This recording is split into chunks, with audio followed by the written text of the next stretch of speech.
Hey everybody, this is Fernando from the Rollback Podcast, and today is a very special day because I am recording live. Well, not live, but in person. I am recording a podcast, not really a podcast, a video review of SpiderMan Across the Spider-Verse. And holy shit. That's probably the best way I could describe this movie. You know, going into this movie, I didn't really have any expectations. So brief synopsis. Spider-Man Across the Spider-Verse takes place a year and almost a year and a half after Spider-Man and Into the Spider-Verse. And Miles has started to come into his own as his own Spider-Man. And where the last one leaves off, we see a still of him and of Gwen Stacy arriving in a portal to say hi to him. So I don't want to spoil this movie, so I'm gonna try to not delve into what's not in the trailers. So this takes place after that. Miles is dealing with something, and he meets up with the rest of the Spider-Men, and it is a lot. There is so much in this movie that I'm pretty sure you're gonna have to watch at least 2 or 3 times to start picking out what you missed. And man, there is a lot in this movie. I'm pretty sure I missed a ton, but trust me, I am not mad at all about having to see this movie again if I have to. What I loved about this movie, first and foremost, was the animation. They brought back the same animation style as the first one, but they revamped it, and from what I felt, they did it better. Like, it really feels like you're in an immersive comic book, and something that I think is just so fresh to do. Because I mean, when we think of the animation Oscar, like the animated movie Oscar, I mean, first thing that comes to mind is Disney. Disney, for the most part, always wins that. And I'm saying it now, Spider-Man is definitely a lock for that Oscar. This movie was just so well made, and excuse me, this movie was just so well made that I can't imagine Disney being able to put out anything that can come close to what it did animation wise.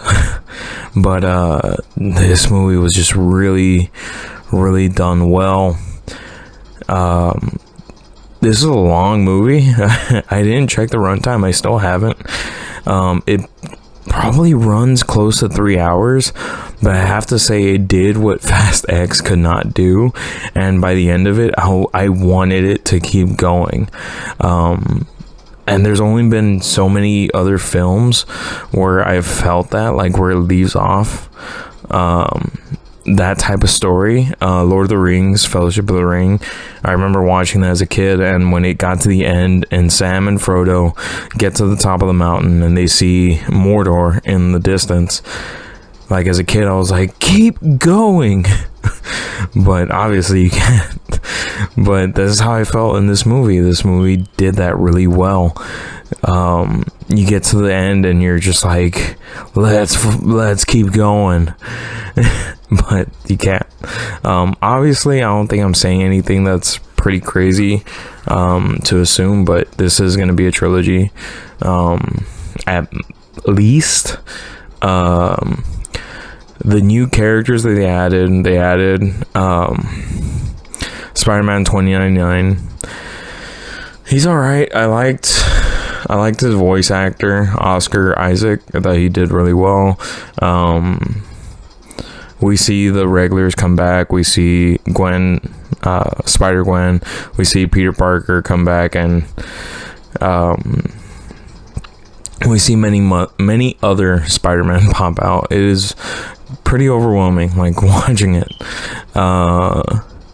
But yeah, without just giving too much away, the story of this movie, it gives you so much, and there are definitely parts in this story where you're just like, it's kind of gut wrenching, and you just feel bad. Like, it's a good story where you're able to feel it, and I can't imagine.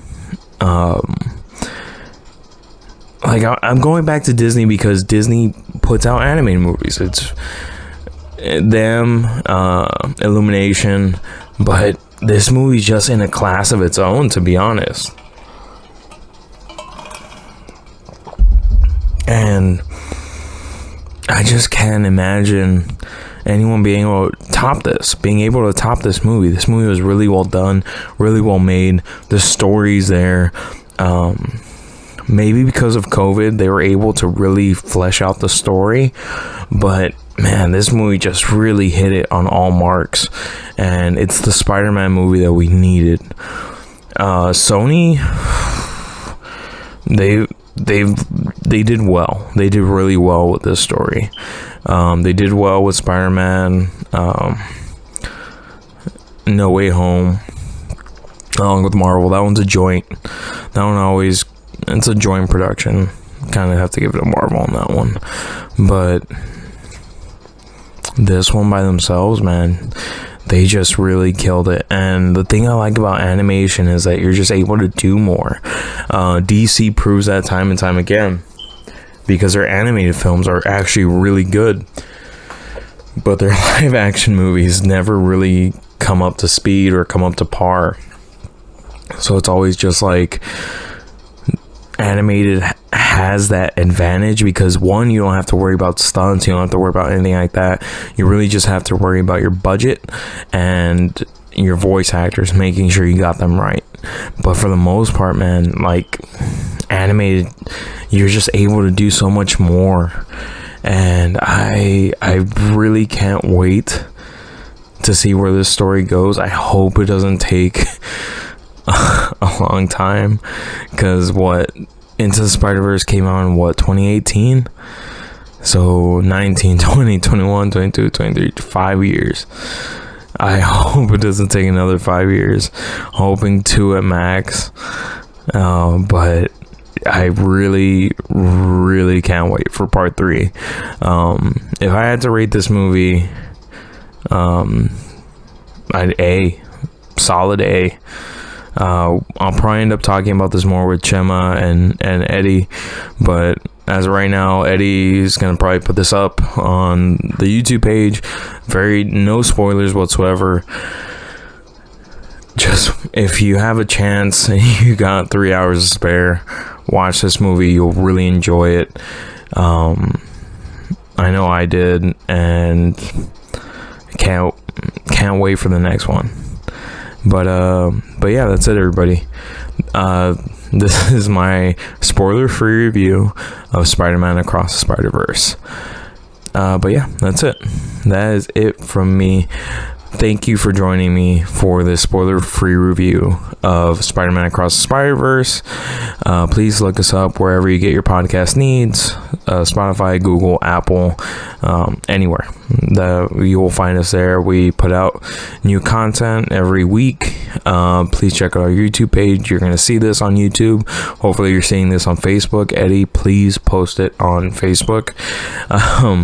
But yeah, that is everybody. This is Fernando from the Rollback Podcast. Let's